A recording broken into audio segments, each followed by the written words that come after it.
چنانچہ حدیث مبارکہ میں فرمایا خصلتان لا یحصیہما عبدا الا دخل الجنہ وہما یسیر ومن یعمل بہما قلیل۔ سبحان اللہ۔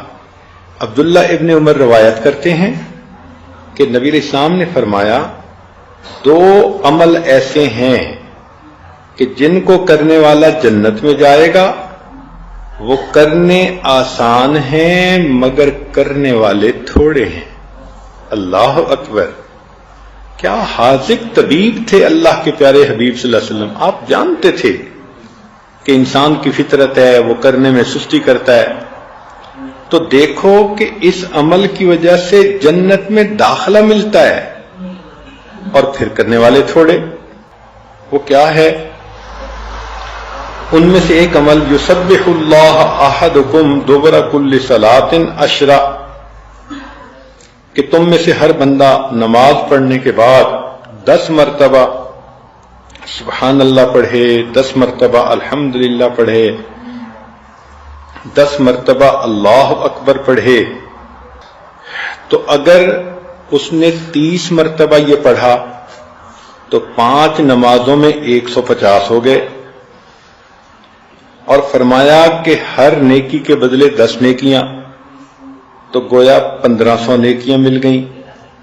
اب اللہ کی شان کہ پڑھا تو 30 مرتبہ ہر نماز کے بعد، لیکن نام اعمال میں 1500 نیکیاں لکھی گئیں۔ پھر نبی علیہ الصلوۃ والسلام نے فرمایا کہ اس کو اگر انسان اس طرح سے کرے گا تو اللہ رب العزت اس کو جنت میں داخل فرمائیں گے۔ قیل یا رسول اللہ، پوچھا گیا اے اللہ کے حبیب صلی اللہ علیہ وسلم کیف لا یحصیھا، یہ عمل ہے تو چھوٹا سا، اس کو لوگ کیوں نہیں کریں گے؟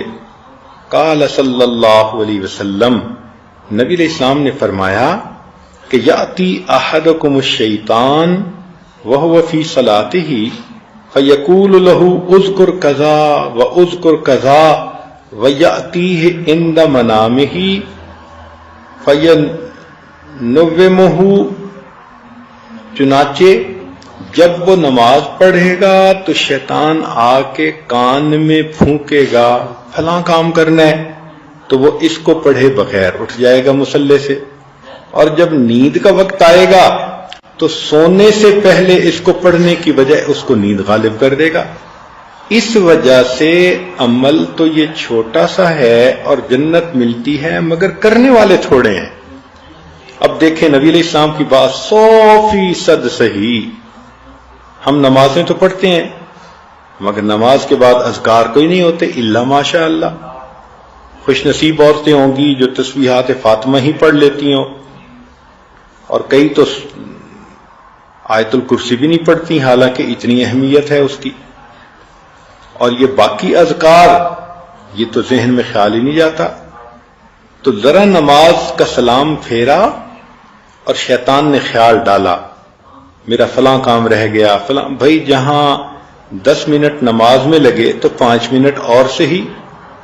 تو تسلی کے ساتھ نماز کے بعد کے ان اذکار کو کرنا چاہیے تاکہ اللہ تعالیٰ اس کے بدلے ہمیں جنت عطا فرما دے۔